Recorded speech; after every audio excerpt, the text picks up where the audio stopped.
Kan tadi dibilang akibat dosa tuh misalkan ada kecemasan dan sebagainya kan, Pak. Mhm, Nah, misalkan seseorang tuh udah tahu kalau dia tuh kayak berbuat kesalahan dan itu termasuk dosa. Jadi dia kayak merasa bahwa, oh dia nggak salah karena, oh udah tahu nih gue bakalan salah kayak gitu. mhm. Nah kalau itu gimana dong, Pak? Apakah itu adalah hal yang wajar atau memang karena dia udah masuk ke dalam dosa yang emang banyak banget itu, Pak? Ya biasa aja hati nurani dia kalau dia anak Tuhan, hati nuraninya kan akan difungsikan kembali. Ah, iya, Pak. Kalau dia anak Tuhan, hati nuraninya akan difungsikan kembali, lalu Roh Kudus akan terus mengingat-ingatkan, "Eh, kamu sudah berdosa." Jadi cemaslah dia. Oh, Cemas, akhirnya dia terus, tertuduh terus. Hal itu penting, hal itu penting nggak bagi kita? Penting, perlu ada mhm. itu, supaya kita one day, satu kesempatan lain tidak melakukan hal yang sama. Nah, bagaimana, solusinya? Ya segeralah minta ampun sama Tuhan, begitu. Jangan didiamkan, udah berdosa, sudah cemas, sudah tahu salah, ah biarin aja deh. Mmm, Ah, iya nggak baiklah, bisa Pak. begitu ya, kita harus cari jalan keluarnya, karena setiap hal Tuhan buka jalan, Tuhan tangannya terbuka untuk menerima kita. Tapi jangan pula kita karena Tuhan terbuka terus mengampuni kita, kita apa? Kita sesuka hati. Ya, kita sembarangan gitu, nggak bisa. Tuhan itu baik, tapi jangan mempermainkan kebaikan Tuhan. Tetapi satu sisi memang kita bergumul, seumur hidup kita memang kita bergumul. Kalau kita terus jatuh bangun di dosa yang sama, di kejahatan yang sama, di tempat yang sama, ya kita harus introspeksi diri. Apa sih yang mendukung kita melakukan dosa itu? Misalnya gini, oh saya terus melakukan penipuan gitu. Lihat kanan kirinya, apakah karena saya menggunakan instrumen apa nih? Instrumen persahabatan sehingga saya menipu. Ingat Mazmur pasal 1. Mazmur 1 pasal 1 apa? Jangan bergaul dengan orang-orang yang membenci Tuhan. Akibatnya nasihat-nasihatnya pasti orang-orang yang tidak suka Tuhan, tidak suka kesucian. Oh, berarti itu mungkin. Nah, coba kita hindari. Kita hindari pergaulan komunitas seperti itu, bukan membenci mereka. Ingat ya, saya menghindari pergaulan untuk duduk-duduk di kafe, di dunia gemerlap, di tempat-tempat diskotik dan sebagainya, atau tempat nongkrong-nongkrongnya. Saya menghindari, tapi saya tidak membenci mereka. Saya berdoa supaya mereka juga bertobat begitu. Nah, itu sikap hati yang pertama. Oh, ini mungkin yang membuat saya terus berbuat dosa. Yang kedua mungkin ada instrumen misalnya gadget saya, ya kan, nggak saya gunakan dengan baik dan benar. Coba untuk sementara bisa kan di-stop. Harus komitmen, "Ah, ini nih aplikasi ini nih bisa mendorong saya nih berbuat dosa nih," gitu misalnya. Saya remove ah, kan bisa. Itu kita yang putus. Kenapa kita bisa buat keputusan itu? Karena kita sudah diberikan kemerdekaan di dalam Kristus. Tapi bagi orang yang tidak percaya sama Tuhan, mungkin nggak buat-buat gitu. Masih mungkin karena anugerah Tuhan secara umum, tetapi tidak memberikan solusi total. Kalau kita kan sudah tahu sadar gini, saya remove hal-hal yang buruk, saya tinggalkan, singkirkan hal-hal yang tidak berkenan, lalu datang kepada Tuhan, minta pengampunan Tuhan, karena Tuhan tangannya terbuka, darahnya cukup untuk menghapuskan segala dosa apapun dari orang percaya, lalu kita mulai perlahan berbuat baik, perlahan. Lawanlah perbuatan jahat kita dengan perbuatan baik. Dulu gosip, sekarang memuji Tuhan, nyanyi pujian. Dulu mencidrai orang, sekarang tangan kita menolong orang. Dulu kita suka berbohong, sekarang kita suka mengatakan kebenaran. Sulit? Iya. Mudah? Tidak. Kan tadi Bapak ada mention kalau misalnya manusia itu, seringkali jatuh di dalam dosa yang sama. Mhm. Apakah Tuhan akan terus mengampuni walaupun kita kayak sering jatuh ke dalam dosa yang sama, Pak? Roma pasal 6, saya bacakan beberapa ayat pentingnya Roma pasal 6. Jika demikian, apakah yang hendak kita katakan? Bolehkah kita bertekun dalam dosa supaya semakin bertambah kasih karunia? Nah, ini kan ya kan? Betul nggak Cecil? Oh, berdosa terus minta ampun, kasih karunia kan pengampunan. Jawaban Paulus apa? Sekali-kali tidak. Bukankah kita telah mati bagi dosa, bagaimanakah kita masih dapat hidup di dalamnya? Atau tidak tahukah kamu bahwa kamu semua yang telah dibaptis dalam Kristus telah dibaptis dalam kematiannya? Dengan demikian kita telah dikuburkan bersama-sama dengan dia oleh baptisan dalam kematian supaya sama seperti Kristus telah dibangkitkan dari antara orang mati oleh kemuliaan Bapa, demikian juga kita akan hidup dalam hidup yang baru. Jadi tidak boleh berbuat dosa terus-menerus. Karena begitu berarti nggak beriman bahwa kita itu sudah meninggalkan dosa. Kemudian di pasal itu juga di ayat-ayat terakhir dikatakan, ayat 12 dan sampai 14. Sebab itu kata Paulus kepada jemaat di Roma dan tentu untuk kita juga, untuk saya dan Anda semua, sebab itu kata Paulus, hendaklah dosa jangan berkuasa lagi di dalam tubuhmu yang fana supaya kamu jangan lagi menuruti keinginannya. Masih ingat waktu Tuhan Yesus itu mengampuni perempuan yang kedapatan berzina?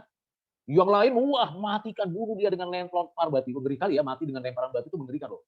Peletuk benjol, peletuk berdarah gitu ya, sampai mati. Emang itu hukum hukum yang terjadi di Yahudi zaman itu. Itu menakutkan sekali. Hukuman masa, hukuman yang mati yang seperti itu. Tuhan katakan, siapa di antara kalian yang tidak berdosa? Ya nggak ada lah kan, semua berdosa kan, kecuali Tuhan. Mundurlah satu-satu. Waktu mundur satu-satu, dia bilang sama perempuan itu, aku tidak menghukummu, tapi jangan berbuat dosa lagi. Itu lembut sekali. Itu tusukan yang paling keras bagi kita. Aku mengampuni dosamu, jangan berbuat dosa lagi. Ada di situ belas kasihan, ada di situ keadilan, ada di situ kesucian, ada di situ kebenaran. Tuhan tidak mau kita berbuat dosa lagi. Ayat 13, Roma pasal 6 tadi. Dan janganlah kamu menyerahkan anggota-anggota tubuhmu kepada dosa untuk dipakai sebagai senjata kelaliman, tetapi serahkanlah dirimu kepada Allah sebagai orang-orang yang dahulu mati, tapi yang sekarang hidup. Dan serahkanlah anggota-anggota tubuhmu kepada Allah untuk menjadi senjata-senjata kebenaran. Sebab kamu tidak akan dikuasai lagi oleh dosa, karena kamu tidak berada di bawah hukum Taurat, tetapi di bawah kasih karunia. Puji Tuhan loh, dengan kita minta tolong sama Tuhan, kita terus minta belas kasihan Tuhan. Tuhan ternyata betul-betul mengangkat semua kebiasaan buruk kita menjadi hilang. Betul loh, serius. Saya ngalami banyak. Saya dulu perokok loh. Dari kecil saya merokok. Tuhan hapuskan. Saya dulu pemabuk. Minum kalau 40%, 45% itu biasa saya minum. Dulu. Kalau sekarang minum bir kecil aja udah langsung pusing gitu ya, minum setengah aja udah nggak lagi, udah nggak ada niat, nggak ada minat, nggak ada kesukaan ke sana. Dulu saya tuh ya walaupun tidak berkelahi, tapi saya suka karena saya dulu pemain karate, pemain silat. Jadi kalau menghadapi orang itu, ayo kita berkelahi yuk gitu. Jadi menghadapi orang itu berkelahi, wah bisa main pukul-pukul begitu ya. Dulu saya punya kekuatan fisik secara bisnis karena belajar silat. Merpati putih ada diberikan kekuatan dari teman saya, bersama-sama kami latihan. Saya dapat ilmu juga dari nenek saya yang dukun besar tadinya sebelum dia percaya sama Tuhan. Juga dari latihan saya. Jadi banyak hal, saya tinggali semua. Satu persatu Tuhan memberikan kepada saya anugerah dan akhirnya lepas. Lepas, tidak merokok, tidak memabuk, tidak main judi, tidak macam-macam. Pokoknya satu persatu Tuhan bersihkan. Itu progresif. Kita berjuang untuk itu. Maka kalau ada orang berkelahi, saya bilang, aduh janganlah ya. Saya mohon Tuhan, tenangkan hatiku. Karena emosi, biasanya kadang-kadang muncul emosinya. Begitu. Tapi puji Tuhan, lama-lama saya sabar, belajar sabar. Belajar sabar, belajar mengerti, belajar memahami hidup ini berat. Maka kalau jatuh bangun itu biasa. Yang paling nggak biasa itu kalau jatuh terus nggak bangun-bangun. Nah itu bahaya, ya kan? Nah kalau begitu jatuh segera lari kemana? Ke Tuhan. Jangan lari ke dugem atau lari ke night club dan sebagainya, atau ke tempat-tempat yang nggak beres, atau cari teman yang sama-sama juga jatuh. Jangan. Kalau jatuh, sadar, Roh Kudus mengingatkan kita lari ke Tuhan. Ya pastikan di dalam hotel itu paling tidak ada beberapa kategori yang perlu ya kan, pengelolaannya yang baik, teratur, rapi, bersih. Itu pasti pertama ya. Yang kedua adalah bagaimana memberikan pelayanan kepada tamu dengan penuh kemurahan hati ya, senyum tapi dengan bertanggung jawab. Pasti akan ada seperti itu.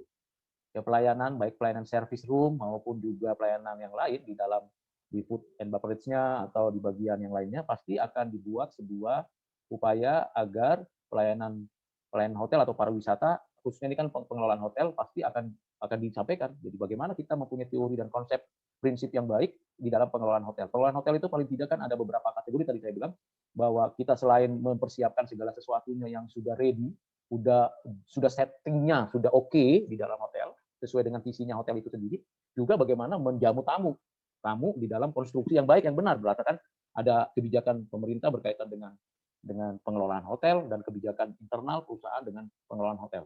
Tentu ini menjadi dua hal yang penting. Nah itu keteraturan perlu. Perlu juga keindahan.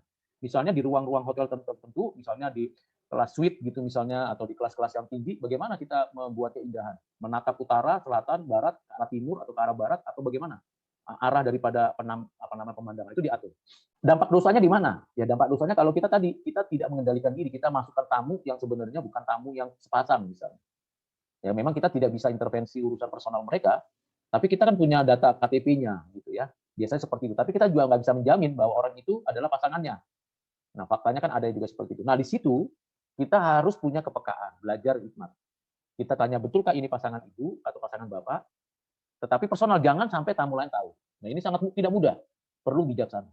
Dalam pengelolaan hotel juga harus dilihat kebersihan daripada hotel itu sendiri.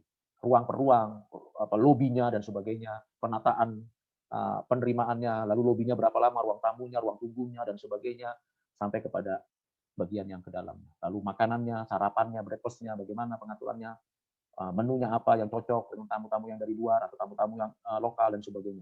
Kalau di dalam ruangan meeting, apa yang disiapkan, apa yang diperlukan, semua di-manage sedemikian rupa. Sehingga kita mendapatkan keutuhan, keindahan, ada di sana keteraturan, ada di sana apa adanya. Itu yang pengalaman saya ya. Nah, dampaknya apa? Kalau kita tidak ikut teratur, jadi karena masa bodoh nggak peduli yang penting saya dapat gaji. Kalau saya nggak cocok ya saya tinggalin begitu. Nggak bisa begitu.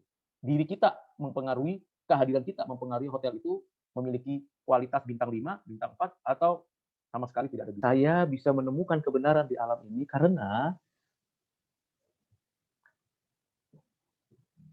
Tuhan memberikan anugerah umum, ya. Tuhan masih pakai saya punya rasio, ya, karena walaupun rusak total, rasionya masih berfungsi, tidak mati, tidak hancur. Oke, karena ini menjelang akhir, saya kasih jawabannya aja ya. Karena di alam semesta itu ada kebenaran, ada keteraturan, ada keindahan, dan ada kejujuran.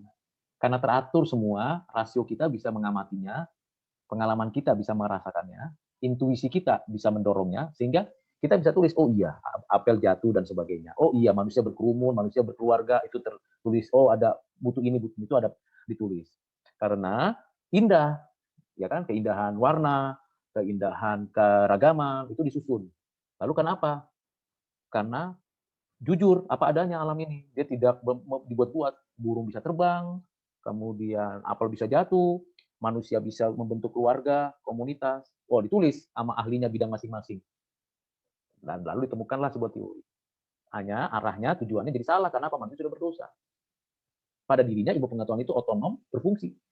Tapi karena dosa, arahnya dibelokkan bukan kepada Tuhan, untuk kemuliaan Tuhan, bukan untuk jadi berkat bagi banyak orang, tapi merusak. Ilmu pengetahuannya tidak merusak, ya kan? Tetapi manusianya yang memfungsikannya merusak. Ya Pak, makasih. Jadi tadi Bapak kan ada bahas tentang kematian. Ya. Seperti yang kita tahu itu Yesus kan mati, terus 3 hari kemudiannya itu kan dia bangkit. Nah, pertanyaan aku itu dalam waktu 3 hari itu di manakah Yesus Kristus dalam 3 hari itu menjelang kematian sampai kebangkitannya? Itu Pak. Di manakah dia? Di bumi ini mayatnya. Tapi kan dia juga adalah sepenuhnya apa dia? Anak Allah. Dia maha hadir.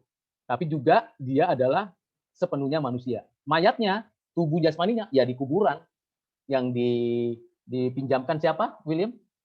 Siapa yang meminjamkan kepada keluarga Maria dan Yusuf untuk Yesus dibaringkan di kuburan siapa itu?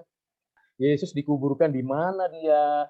Yesus mati, lalu dia dikuburkan oleh seorang yang bernama Yusuf dari Arimatea. Ia pergi menghadap Pilatus dan meminta mayat Yesus. Pilatus memerintahkannya untuk menyerahkannya kepadanya, dan Yusuf pun mengambil mayat itu, mengapaninya dengan lain kain lenan, lalu membaringkannya dalam kuburnya yang baru, yang digalinya dalam bukit batu, dan sudah menggulingkan sebuah batu besar ke pintu kubur itu. Pergilah ia, Yusuf Arimatea. Di dalam Matius pasal 27 ya. Nah, lalu kemana mayat Yesus? Jadi situ dia mayat Yesus. Rohnya di mana? Ya kan roh bersifat kekal. Begitu. Selalu ingat roh itu bersifat kekal. Lalu dibangkitkan oleh siapa dia? Ya oleh Bapa, oleh dia sendiri, dan oleh Roh Kudus. Kenapa bisa pakai tubuh yang sama ya? Lalu perubahannya bagaimana ya? Kan tidak ditemukan tubuh Yesus di kuburan itu. Yang bangkit kan tubuh itu sendiri. Puji Tuhan sudah ada contohnya di mana? Contohnya dalam Alkitab. Yang berkaitan dengan tubuh itu tetap ada tapi tetap mulia. Itu tadi saya katakan, Henok dan Nabi Elia. Bahkan Musa tidak diketahui kuburannya karena Tuhan yang mengubur. Menarik ya, dalam perjanjian lama itu ada tiga kisah yang sangat menarik, bisa diselidiki. Henok, Nabi Elia, Musa. Lalu pertanyaannya, ya kan yang simple, tubuhnya di mana ya? Kalau Yesus terlihat oleh perempuan-perempuan yang mau datang merempah-rempahi, lalu kemudian menampakkan diri selama 40 hari kepada lebih dari 500 saksi. Terlihat jelas, secara pengamatan indrawi bisa kelihatan. Tapi tubuh yang sama loh. Kalau menurut pengamatan kita, nah tubuh itu tubuh mulia. Nah pertanyaannya kan, Pak, kalau saya kan dulu, kalau misalnya saya pernah bertanya begini ya, Pak Rudi, saya tanya nih kepada orang lain gitu ya, kan saya rambutnya keriting, kulitnya ya agak hitam manis gitu ya. Kalau dibilang hitam pahit kan nanti kopi gitu ya. Jadi hitam manis, keriting, ukuran tubuhnya seperti itu lah, pokoknya pas-pasan lah seperti itu ya. Nanti kalau dibangkitkan tubuh Bapak seperti apa? Lalu bagaimana dengan tubuh yang matinya perang, matinya dikremasi? Tubuh mulia. Nah, yang sulit dijawab adalah tubuhnya Yesus itu tidak mengalami pembusukan. Dalam pengertian kita lihat kan, tapi apakah 3 hari tidak mengalami pembusukan? Manusia harusnya sudah. Karena 1 kali 24 jam sudah mengalami pembusukan. Kecuali kalau dia pakai apa? Pakai rempah-rempah atau formalin dan sebagainya. Berarti ada pemulihan, ada tubuh yang baru. Bukan tubuh yang sudah dipersembahkan. Bagaimana kita bisa memahaminya itu misteri. Sama seperti misterinya Enok, orang yang berangkat diangkat Tuhan, sama dengan misterinya nanti ada orang di akhir zaman, pada waktu Yesus datang kedua kali, tubuhnya berubah. Nah, bagaimana itu bisa seperti air berubah menjadi anggur? Bagaimana prosesnya itu? Nobody knows. Supra-rasional, bukan objektifnya sulit. Kalau kita mau bikin penelitian objektif, maka kita ambil tubuh Yesus. Nah, ini yang terjadi kan? Sehingga orang sangat mengidolakan bekas kainnya, bekas peluhnya, bekas darahnya Yesus, lalu menjadikan sebuah itu sarana untuk pemujaan dan sebagainya. Padahal itu sudah nggak ada lagi. Tubuhnya udah di surga, tubuh mulianya. Itu tubuh yang sudah dipersembahkan untuk menebus dosa. Tubuh yang di surga, tubuh yang mulia, yang naik ke atas. Apakah ada darahnya? Nah, ini menjadi objektifnya, kita nggak mungkin taruh Yesus sebagai objek penelitian kita dalam pengertian seperti benda. Nah, ini begitu William. Jadi di manakah tubuh? Di manakah Yesus? Jawaban saya, secara supranatural, secara keberadaannya sebagai anak Allah, dia kekal maha hadir. Jadi tidak bisa dikatakan di mana. Kalau kata di mana berarti dia tidak maha hadir. Tetapi dalam keadaannya sebagai manusia, dia terbaring di kuburan itu. Oke Pak, aku mau tanya tentang akibat dosa yang secara langsung tadi Bapak bilang. Kan tadi kan Bapak bilang ada kegelisahan, keburukan, kesukaran gitu-gitu kan Pak. Nah kalau emang benar itu akibat dosa, kenapa orang malah addicted sama dosa? Misalnya kalau sekarang korupsi, itu mereka misalnya kalau dosa itu mereka merasa bersalah ambil duit, garap duit masyarakat, kenapa terus dia lakuin kalau emang akibat itu kegelisahan dan lain-lain? Thank you Pak. Ya, terima kasih Claudia, pertanyaannya bagus. Pertama, karena memang manusia sudah berbuat dosa sehingga kehilangan kemuliaan, hati nuraninya pun sudah rusak, sudah tidak lagi berfungsi seharusnya. Hanya orang-orang yang percaya kepada Tuhan, yang dilahirbarukan oleh Roh Kudus, yang yakin memiliki hidup yang diperbaharui, dia akan memiliki kepekaan kembali. Hati nuraninya dikembalikan, dipulihkan fungsinya, lalu dia akan menyadari bahwa kalau perbuatan korupsi itu tidak benar, sekalipun itu hanya korupsi waktu ataupun korupsi uang kecil-kecilan, tetap itu tidak benar, akan diberikan sebuah peringatan oleh Roh Kudus. Tugas pekerjaan karya Roh Kudus dalam hati orang percaya adalah bukan hanya memberikan iman, memeteraikan jaminan keselamatan kepada kita, tetapi juga mengingatkan kita akan dosa, kebenaran, dan penghakiman. Sehingga kita bisa lihat di dalam Yohanes pasal 14, pasal 15, pasal 16, bagaimana pekerjaan Roh Kudus di dalam diri seseorang. Nah, kalau dia bukan orang percaya, apa kata Tuhan Yesus kalau dia bukan orang percaya? Seperti tadi saya katakan di dalam Yohanes pasal 8 tadi, saya bacakan untuk kita, bahwa di dalam Yohanes pasal 8 jelas sekali dikatakan di ayat 34, kata Yesus kepada mereka, aku berkata kepadamu sesungguhnya setiap orang yang berbuat dosa adalah budak atau hamba dosa. Kalau hamba, dia tidak punya kemampuan lagi untuk memiliki kekuatan keluar dari perbudakan itu, dari perambahan itu. Ibaratnya kalau saya berada di dalam penjara, maka saya tidak punya kebebasan lagi untuk melakukan apapun di luar penjara. Saya hanya bisa melakukan apa yang ada di dalam penjara, di dalam sel itu. Begitu juga orang yang berbuat dosa. Dia sudah terjebak, sudah ada di dalamnya, jadi sulit sekali dia keluar, dia tidak bisa meronta. Itu sebabnya keselamatan itu anugerah. Hanya Tuhan yang bisa membebaskannya, dan akhirnya dia sadar, oh iya, ternyata enggak loh. Ya kan, yang dihukum mati karena narkoba, udah banyak kan? Tapi lihat, orang yang melakukan narkoba, bahkan jual beli narkoba, bukan tambah sedikit, tambah banyak. Yang dihukum karena korupsi banyak nggak? Banyak. Kenapa? Karena dia sudah diperbudak. Dan yang paling miris adalah kalau dia udah anak Tuhan, percaya kepada Tuhan, Roh Kudus sudah bekerja, terus mendukakan Roh Kudus. Bukan menghujat ya, mendukakan Roh Kudus. Sudah diingetin, hati nuraninya sudah diberikan penekanan, tapi dia tetap menghujat. Mengkhianati suara Tuhan dalam hatinya. Yakinnya berbuat dosa. Dampaknya apa? Akibatnya apa tadi? Yaitu kerugian besar. Yang kena siapa? Papanya yang berbuat dosa, anak kena dampak. Betapa malunya anak-anaknya ketika ngedenger papamu ketangkap karena melakukan korupsi. Apalagi kalau zaman medsos ini, ya kan? Waduh, hari detik ini ketahuan berbuat dosa, dalam hitungan berapa menit, itu seluruh dunia udah tahu. Bayangkan malunya orang tua, malunya anak, malunya istrinya atau pasangannya. Ya kan? Itu sebabnya saya kemarin minggu lalu saya katakan, apa yang kita perbuat, itu pengaruhnya bukan kepada kita, kepada orang. Itu dampaknya. Tadi angkat tangan, mau tanya apa? Ya, terima kasih Pak kesempatannya. Saya mau bertanya tentang saya sendiri sih suka bingung ya Pak, bedain mana yang perbuatan dosa sama enggak gitu. Kadang kayak kadang kan maksudnya buat saya mau bohong gitu. Itu kan kayak bingung standarnya gitu loh Pak. Kapan mengetahui kalau oh ini tuh perbuatan dosa sama oh ini tuh bukan, ini adalah dosa yang bisa diampuni atau ini bukan bisa dianggap dosa, harus cuma kesalahan atau gimana gitu loh Pak. Itu yang bikin saya bingung gimana sih bedainnya. Oke, terima kasih. Gimana Makasih, bedanya? Pak. Coba pengalaman Franciscus Vincent ini. Kayaknya serius sekali dia mendengarkan penjelasan saya. Coba. Franciscus kira-kira bedainnya gimana ya? Bedainnya dosa sama enggak, Pak ya? Atau Franciscus belum pernah berbuat dosa? Pernah lah, Pak, pasti. Oh, pernah ya. Apalagi Iya. saya. Susah sih, Pak, bedainnya, Pak. Susah Kadang-kadang kita niat baik nih, Pak. Tapi kan di mata Tuhan dosa adalah dosa. Gitu sih, Pak. Gitu ya. Kalau Renald Nathaniel, gimana membedakannya nih? Ini pertanyaan Evelyn ini pertanyaan praktis, tapi sehari-hari kita hadapi loh. Ya toh? Ya Pak, beda Pak, emang agak susah bedanya. Cuman kadang yang kita pandang baik itu belum tentu baik di mata Tuhan gitu Pak. Yang kita pandang benar di mata Tuhan. Jadi kayak kita pikir itu mungkin benar, tapi pada kenyataannya memang itu tidak sesuai dengan kehendak Tuhan gitu. Menurut saya gitu. Oke. Ada pendapat lain nggak? Untuk membedakan yang baik, mungkin Miss Desri boleh kasih pendapat. Ini ketepatan Miss Desri ada di sini. Jarang-jarang Miss Desri ada di tempat mau join karena dia ada kesibukan lainnya. Kalau kadang-kadang kalau bisa dia gabung, puji Tuhan. Silakan Miss Desri, mungkin ada pendapat. Ini kita bantu kita nih, tolong nih. Gimana sih bedainnya? Gitu. Ya, teman-teman saya pasti nggak bisa menjawab sebisa Pak Rudi ya. Jadi saya menjawab sepengetahuan saya saja. Oke. Membedakan yang baik dan tidak baik. Yang pertama, menurut saya kan Tuhan itu adalah salah satu cirinya adalah Tuhan itu maha tahu gitu. Jadi Tuhan itu menurut saya tahu isi hati saya.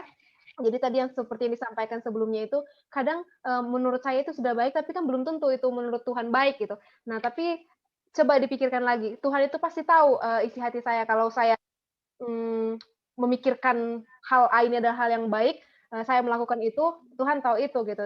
Cuman kalau kesalahan kita misalnya kita pikir sesuatu itu adalah hal baik, ternyata enggak, tapi kita nggak tahu kalau kita sedang salah gitu kan. Itu ya Tuhan itu mungkin maafkan ya, gimana ya kalimatnya.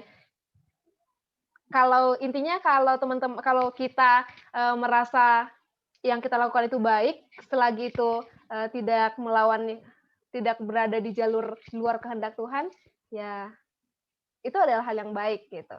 Tentunya hal yang baik itu adalah hal yang sesuai dengan kehendak Tuhan, tidak lari dari jalur apa yang firman Tuhan sampaikan, dan juga kita tumbuh di dalam komunitas, teman-teman sebagai mahasiswa, sebagai komunitas gereja, dan kita bisa belajar dari komunitas itu juga ketika kita ragu mana hal yang baik dan yang buruk. Begitu. Oke, terima kasih Miss Desri. Di accounting mengetahui neraca rugi laba ada ketentuannya nggak? Mengetahui ketentuan neraca rugi laba, pembukuan, ada ketentuannya nggak? Ada aturan mainnya nggak? Mana yang perlu, mana yang penting, ada ukurannya nggak? Pasti sudah ada ketentuan-ketentuan yang berlakunya kan? 1 meter itu betul-betul 1 meter atas dasar ukuran apa? 100.000 disebut 100.000 atas dasar ukuran apa? Maka ada legalitasnya, ada ukurannya, ada standarnya. Oke, sekarang pertanyaannya simpel. Tadi Evelyn mengatakan, bagaimana ya Pak menentukan baik dan memang ada kehendak Tuhan, tapi standarnya di mana? Kalau kita nggak pernah baca buku tentang accounting, kita mengetahui untuk menyelesaikan soal-soal accounting, pasti kita nggak bisa. Ya kan? Saya bisa menjelaskan tentang dunia antropologi karena saya belajar di sana dan terjun dalam lapangan, penelitian di lapangan sampai hari ini. Itu karena saya di lapangan melakukan penelitian dan tahu standarnya. Standarnya seperti ini, ukurannya begini, penelitian seperti ini. Nah, kalau soal baik apa buruk, standarnya siapa? Adam dan Hawa itu mencoba membuat standar sendiri, ya, mencoba membuat standar sendiri, dan akhirnya dia mengira standarnya itu benar. Dan Tuhan sudah memberikan kepada kita standarnya untuk kita ketahui dari Alkitab. Jadi rajin-rajinlah membaca Alkitab, dari sana kita bisa tahu standarnya Tuhan. Itu yang pertama paling penting. Kalau kita tidak pernah membaca Alkitab, kita nggak tahu standarnya. Benar-benar nggak tahu. Bayangkan nggak ada Alkitab sama sekali. Ya, bayangkan tidak ada Alkitab sama sekali. Bayangkan tidak ada hukum Taurat sama sekali. Kira-kira apa yang menjadi patokan bahwa yang ini benar, yang ini salah? Tidak ada. Hukum positif itu dimulai dari apa yang dijelaskan oleh hukum Taurat yang sudah diberlakukan secara umum. Jadi sulit. Maka kalau kita sebagai orang percaya, mari kita baca Alkitab. Misalnya, Kalau ada orang mengajak kita bergosip, kan tidak ada dalam Alkitab bergosip begitu ya, dilarang bergosip. Hukum ke-11, dilarang bergosip begitu ya. Dilarang kumpul-kumpul. Tapi kita boleh bisa tanya, untuk apa kumpul? Mau bicarakan apa? Lalu kita diskusi. Lalu kita keluarkan pernyataan-pernyataan. Nah, pernyataan kita jujur nggak? Jangan berbohong. Alkitab sudah katakan. Bagaimana Pak dengan Rahab berbohong? Ya, dia berbohong ke dalam konteks dia belum orang percaya. Dalam konteks dia di dalam satu keinginan supaya dia beroleh keselamatan, penebusan. Kenapa? Ya Rahab berbohong karena begitu. Dia bukan orang percaya, dia mau selamat, dia tahu orang Israel pasti bisa menang, dia sadar betul karena berita-berita dari luar, dia tahu bahwa orang Israel itu kalau perang menang, maka jalan satu-satunya yang membuat dia aman apa? Saya cari aman. Sehingga dia membohongi supaya apa? Nanti kan dia ingetin. Ingat ya, nanti kalau datang, selamatkan aku. Lalu si pengintai itu bilang, iya nanti kalau kami datang menyerang kota ini, kami tidak akan membunuh kamu, keluargamu semua. Kumpulin. Nanti kita turunkan, kita selamatkan. Dan akhirnya dia tahu, mengerti, lalu dia terhisap menjadi orang Israel, lalu dia menikah dengan salah satu dari keturunan Yehuda, dan itulah yang menjadi anak daripada ibu atau keturunan daripada Boas. Boas punya istri Ruth, Ruth terus punya keturunan namanya Isai, Isai punya anak, terus menjadi Daud, Daud dan seterusnya. Jadi jangan menggunakan kisah Rahab menjadi kisah yang memperbolehkan saya berbohong. Ingat waktu dia berbohong, dia belum orang percaya. Tapi dia bisa berbohong karena memang dia orang berdosa. Dia berbohong karena kondisi aman. Orang dunia kan punya kecerdikan sendiri. Supaya aman saya bergeserlah kepada yang lebih kuat kan begitu. Tapi apakah contoh itu bagus? Tidak. Kita tidak ikuti dia. Seperti Abraham supaya aman dia bohongi Raja Mesir. Ini bukan istriku. Begitu ketahuan barulah dia diberikan peringatan. Dan yang kasihan apa? Raja Mesirnya. Seperti itu. Jadi kita bisa dengan bijak, sekali tadi Miss Destri mengatakan dengan komunitas kita di gereja, di kampus, sesama orang percaya, kan saling ingetin. Ya saya bersyukur punya teman-teman, punya keluarga, punya kerabat, punya saudara yang selalu ingetin, Ruth, nggak boleh gini loh. Tuh, siapa tahu ini cara Tuhan mengingatkan saya. Oh iya ya, terima kasih ya. Seperti itu. Kepekaan yang dari Tuhan kepada kita, dan juga cara Tuhan memakai orang lain mengingatkan kita supaya tidak berbuat dosa, itu anugerah. Nggak semua orang dapat itu. Jadi begitu Evelyn. Jadi supaya tidak sulit, pertama tadi apa? Rajin baca Alkitab. Begitu. Tekun memahaminya. Lalu yang kedua, membangun sebuah komunitas yang berkualitas. Yang ketiga, belajar untuk bisa menerima nasihat dari orang lain. Ya saya, walaupun saya sudah berumur, tetap saya selalu minta, bagaimana menurut anak-anakku gitu di rumah, bagaimana menurut istriku, bagaimana menurut teman-temanku, bagaimana menurut jemaatku, apa yang harus saya perbaiki.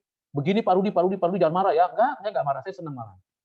Bahkan saya selalu kadang-kadang dikasih nasihat atau dikasih petunjuk sama mahasiswa. Itu bersyukur, kenapa? Berarti saya tidak melakukan makin jauh dari Tuhan. Nah, itu caranya. Gitu kira-kira Evelyn ya. Jadi Evelyn jangan bingung, peganglah firman Tuhan, belajarlah dan pelajarilah. Itu Pak, berkaitan dengan pertanyaan sebelumnya sih sebenarnya Pak. Misalnya nih kita dihadapkan dalam dua pilihan nih Pak. Misalnya contoh kasus nyatanya, lagi kita kan dihimbau sama pemerintah untuk jangan berkumpul gitu selama COVID-19 gitu kan Pak. Tapi di satu sisi di daerah tertentu itu misalnya ada bencana dan banyak yang membutuhkan pertolongan gitu Pak untuk saling membantu. Dan pertolongan itu kan pasti menimbulkan kerumunan kan Pak. Misalnya perbaiki rumah atau membersihkan rumah. Jadi kita dihadapkan dengan dua pilihan yang sulit gitu Pak. Kira-kira lebih bagus peka terhadap situasi atau lebih baik kita peka untuk tidak melakukan hal yang salah gitu Pak. Oke, kalau kasusnya itu, jadi masalahnya adalah ada peraturan pemerintah, ada juga kondisi alam yang tidak memungkinkan. Yang pertama yang kita perlu lakukan adalah setiap kita berkumpul selalu menggunakan protokol kesehatan. Kalaupun kita mau membantu teman kita yang mungkin atau saudara kita atau keluarga kita atau orang-orang yang ada di sekitar kita yang mengalami kesulitan, tentu kita harus mengikuti protokol kesehatan.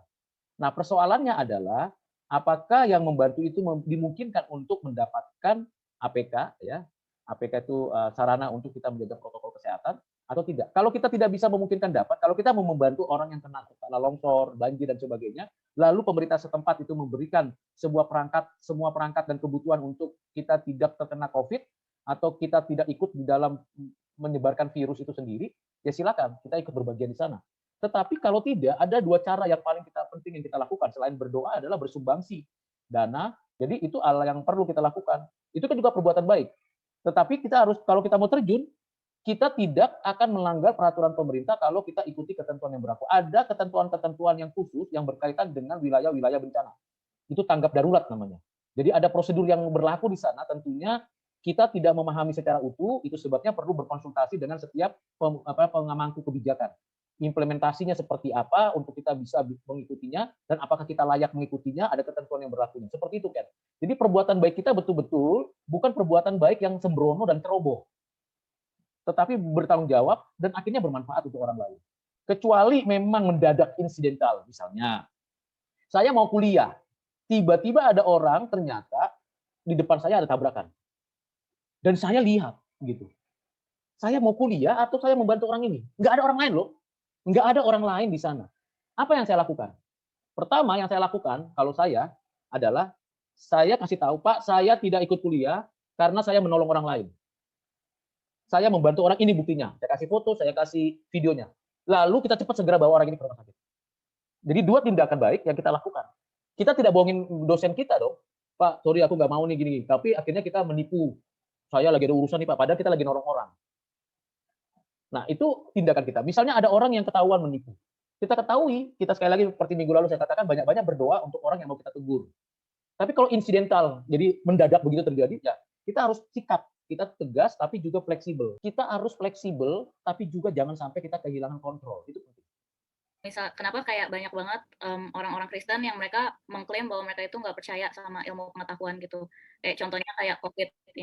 Jadi kayak banyak orang yang mereka bilang mereka tuh nggak percaya kalau betul gitu. Nah, gimana kita kayak sebagai orang Kristen, gimana kayak kita memberikan fakta yang berdasarkan ilmu pengetahuan, tapi berdasarkan dari iman kita juga gitu, Pak. Pertama, orang seperti itu biasanya sangat spiritual. Ya kan, sangat spiritual sehingga melupakan bahwa ada hal-hal yang jasmani yang diciptakan Tuhan juga. Virus itu ada? Ya ada. Apakah virus itu merupakan ciptaan Tuhan? Apa manfaatnya bagi kita? Kita tidak tahu sepenuhnya. Tapi virus itu ada. Virus itu tidak mungkin tidak ada. Nah, persoalannya adalah kalau virus itu akhirnya dipakai untuk orang jahat, kan ditemukan virus itu, diketahui ada, lalu dipakai oleh orang jahat, terjadilah konspirasi, terjadilah tindakan kejahatan, dan kita juga sendiri tidak mau untuk menjaga diri, menjaga kesehatan kita. Itu membuktikan bahwa kita adalah orang yang tidak bertanggung jawab. Tidak bertanggung jawab kepada Tuhan, tidak bertanggung jawab kepada sesama. Kita sedang berbuat dosa. Jadi kalau ada orang-orang yang mengaku beragama, tapi tidak sungguh-sungguh melihat fakta dan data itu sebagai sesuatu yang real, yang betul-betul ada di depan kita, biasanya mereka adalah orang-orang yang sangat spiritual tapi keliru arahnya. Yang kedua, biasanya mereka belum pernah mengalami. Ya ada orang yang bilang, udah biarin aja nanti kalau dialami diri baru ngaku begitu ya. Ya kita nggak mau membuat seperti itu. Jangan sampai orang percaya setelah dialami. Ya kan, kasihan kan. Oh ya bener loh, saya kena virus ini, sesak napas, tidak ada rasa. Penciuman saya, rasa saya hambar semuanya. Saya betul-betul meyakini bahwa ada virus sekarang, dulu saya salah. Janganlah karena orang mengalami dulu, kan observasi sudah ada, pengujian sudah ada. Terlepas ada orang yang melakukan konspirasi dan melakukan hal jahat karena adanya virus itu adalah kejahatan lain. Tapi virus itu ada. Nah, bagaimana kita menjelaskannya? Ya, pertama secara ilmu pengetahuan kita kasih tahu data-data dan fakta. Biasanya orang yang keras hati tidak mau mendengarkan seperti itu. Ya, contohnya Firaun ketika disampaikan oleh Musa, kami mau menyembah Tuhan di negeri kami, di negeri janjikan, bebaskanlah kami. Tidak mau, keras hati. Lama-lama Tuhan mengeraskan hatinya Firaun. Dikasih pernyataan Tuhan, ada kekuatan Tuhan dinyatakan, ada tulah Tuhan jatuhkan, tetap dia tidak mau, lama-lama Tuhan membiarkan Firaun keras hati. Bahkan Tuhan mengeraskan hati Firaun, karena tidak percaya apa yang Tuhan perintahkan kepada Musa. Jadi jangan keraskan hati kalau ada orang yang seperti itu. Aku beriman, percaya. Kalau orang beriman, memilih jembatan rapuh yang dilewati, atau memilih jembatan yang kokoh yang dilewati. Untuk sampai ke seberang, di mana di bawahnya ada jurang. Pastilah orang beriman menggunakan akal, apalagi dia sudah dipulihkan akal budinya oleh Tuhan. Pastilah dia memilih mana? Jembatan yang kokoh. Jangan pula jadi karena kita beriman memilih jembatan yang rapuh untuk ke seberang. Nah, pertanyaan Abigail adalah, kalau ada orang seperti itu, kasih tahu. Kalau tetap tidak mau tahu, masa bodoh, tetap tidak mau mengerti, kita serahkan sama Tuhan. Tapi saya sarankan jangan sampai ya mereka mengalami dulu baru mereka sadar gitu ya. Saya berharap orang-orang yang seperti itu sadar. Karena kita tahu kok. Nah, ada orang yang ngotot, ada orang yang merasa udahlah yang penting tergantung saya lah begitu. Nggak bisa. Kamu tidak pakai masker, tidak cuci tangan, tidak jaga jarak karena kamu punya imun bagus. Tapi orang lain belum tentu. Kamu bisa OTG, orang tanpa gejala bawa virus. Orang yang tidak terkena dampak virus, tapi kalau kamu kena virus, kamu bawa itu ke kerumunan, berjumpa dengan keluargamu, berteman dengan teman-temanmu, lalu kamu bersalaman, lalu kamu tidak pakai masker, lalu kamu bicara, dan di saat-saat seperti itu virus itu menempel ke orang lain imunnya belum sama seperti kamu, bukankah kamu sedang berbuat dosa kepada orang lain? Nah, harus diberi penjelasan seperti itu. Jadi kita memang punya imun yang bagus. Waduh. Lalu orang lain apa sama? Maka tetap pakai masker, cuci tangan, jaga jarak. Hindari kerumunan dan upayakan jaga imun sebaik-baiknya. Itu bukan untuk diri kita, tapi untuk juga orang lain di sekitar kita, untuk keluarga kita. Akibatnya terjadi yang namanya klaster-klaster baru di mana? Di rumah-rumah. Di rumah-rumah. Dari mana mereka dapat? Ternyata ada orang dari luar, anaknya atau keluarganya masuk, tidak pakai masker, tidak cuci tangan, tidak bersih-bersih di rumah. Lalu heran, kok ada ya virus di rumah ini? Ada. Karena pernah keluar, tapi tidak menghindarkan apa yang diperintahkan atau yang dianjurkan pemerintah. Tadi kan bicara tentang pengekangan dosa, Pak. Maka kita kan diberikan anugerah umum oleh Allah. Berarti kan Allah mau kita untuk tidak berbuat dosa. Betul. Tapi mengapa juga Allah menciptakan kita sebagaimana dosa ada dalam kodrat atau natur kita? Allah menciptakan kita dengan natur. Begini. Tadi kan saya sudah jelaskan di dalam awal itu, bahwa Allah dalam penetapannya sudah menetapkan penciptaan dari awal sampai akhir. Dan manusia sendiri yang berbuat dosa kepada Allah. Itulah sebabnya Tuhan Allah juga memberikan kepada kita penebusan di dalam Kristus. Sudah ditetapkan Allah. Jadi kalau ditanya lebih dalam lagi, apakah ketetapan penebusan ada implikasinya terhadap kejatuhan manusia? Jawaban saya adalah iya. Karena penetapan penebusan itu kan sebelum manusia jatuh dalam dosa. Sebelum manusia ada di dalam semesta alam. Sebelum adanya keberadaan kan ada penetapan adanya manusia yang ditebus oleh Kristus. Nah, berarti ada penetapan yang disebut kelompok orang-orang yang binasa. Tetap di dalam ciptaan Tuhan.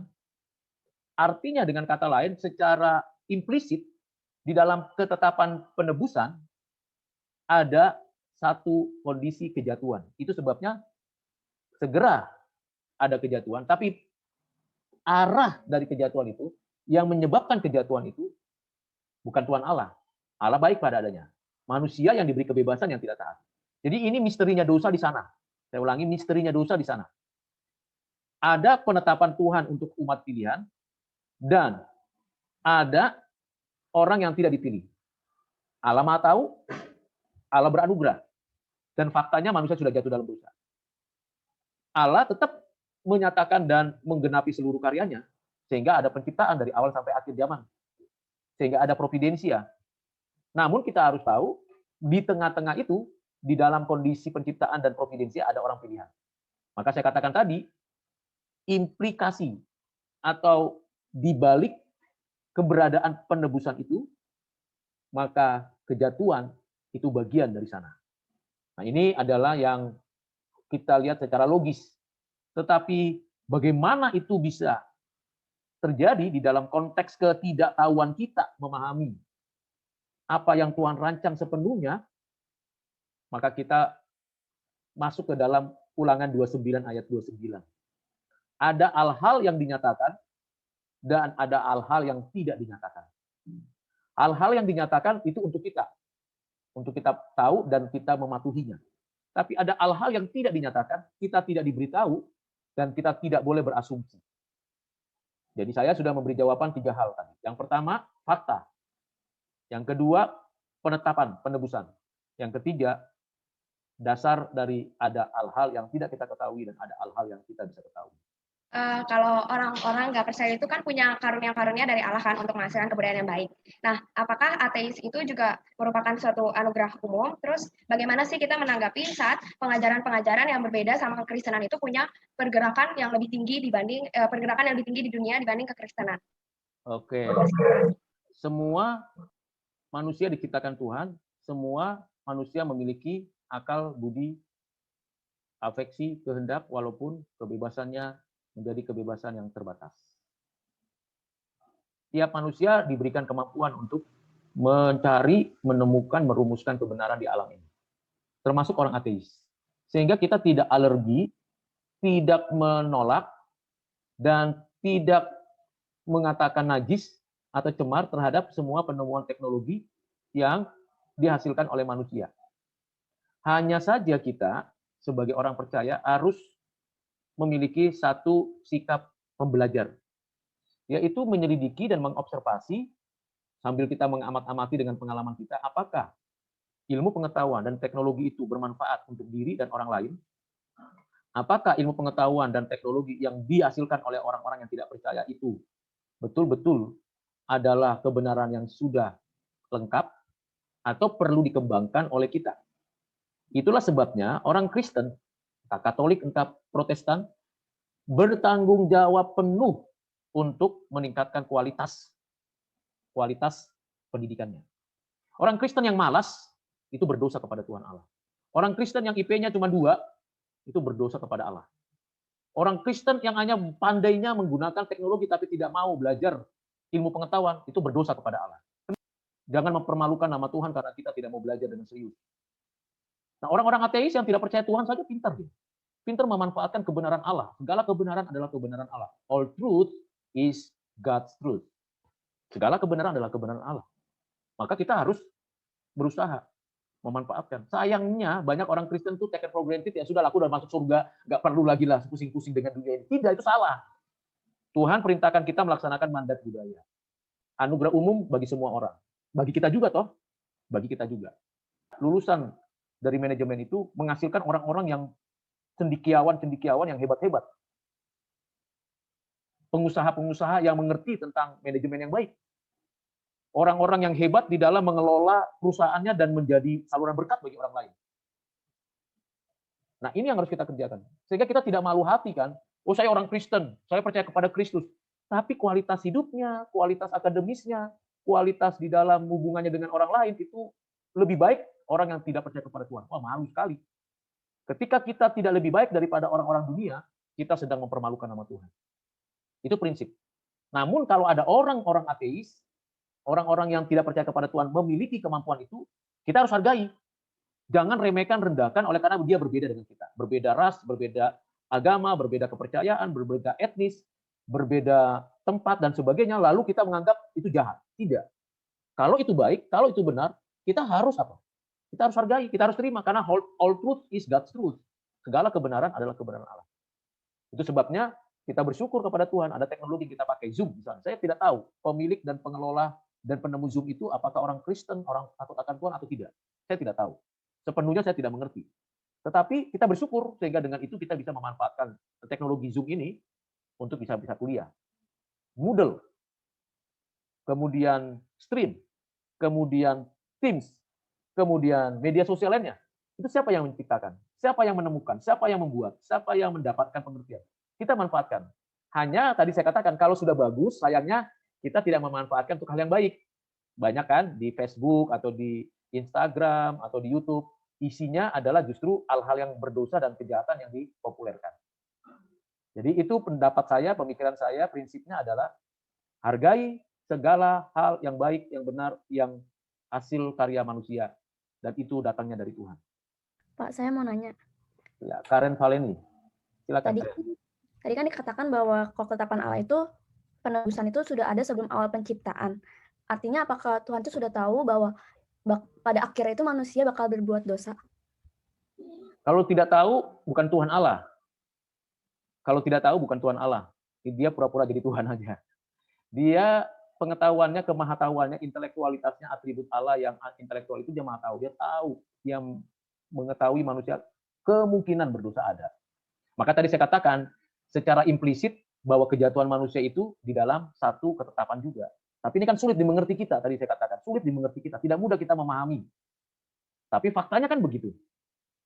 Kalau Tuhan tidak tahu kejatuhan, pertanyaannya adalah, itu Tuhan seperti apa yang tidak tahu segala sesuatu? Lalu kalau dia tahu kejatuhan, Tuhan sudah memberi penetapan, berarti Tuhan sudah tahu. Jadi sudah ada di dalam ketetapan itu di dalam pengetahuan Tuhan yang sempurna. Nah, ini menjadi misteri bukan bagi kita. Sulit kita mengerti. Maka Ulangan 29 ayat 29 itu menjadi jawaban bagi saya, tetapi sekaligus kita secara rasional bisa memikirkannya. Ada yang dinyatakan, ada yang tidak dinyatakan. Kalau begitu, kalau Tuhan tahu kenapa tidak menghentikan? Nah, karena sudah ditetapkan bahwa ada penciptaan. Jadi dia tidak akan pernah berlawanan dengan dirinya sendiri. Tuhan itu konsisten. Setelah ditetapkan penciptaan, berapa jumlah manusia yang ada di bumi ini dari mulai Adam sampai akhir zaman, Tuhan sudah tetapkan. Entah 50.000, entah 100.000 miliar, kita nggak tahu. Kita tidak pernah tahu secara persisnya. Tetapi juga Tuhan telah menetapkan di antara yang diciptakan dari kejadian itu, Adam sampai dengan Wahyu, dari sampai akhir zaman, Tuhan juga sudah tetapkan bahwa di antaranya itu ada orang pilihan. Siapa mereka? Sepenuhnya kita juga tidak tahu, kecuali yang dituliskan dalam Alkitab dan keyakinan kita sendiri pribadi. Nah, kesulitan kita kan kita ingin playing God, ingin seperti Tuhan tahu semua dong, Tuhan please, daftarnya dikasih tahu dong supaya kita bisa masuk daftar. Itu enggak. Tuhan enggak beritahu loh, kecuali kasih tanda-tandanya. Tanda-tandanya apa misalnya? Ya lahir baru, hidup beres, hidup mengasihi sesama, berbuah, karakternya sesuai dengan karakter buah Roh Kudus dan sebagainya dan sebagainya. Itu tanda-tandanya. Dan kita yakin dengan iman bahwa kita bagian daripada umat pilihan. Itu saja untuk kita sendiri. Untuk orang lain, ya kita jangan menghakimi orang lain dalam hal nasib kekekalan orang lain. Nah, saya pikir seperti itu. Jadi kita secara faktual, secara rasional dan biblika kita harus memberikan jawaban.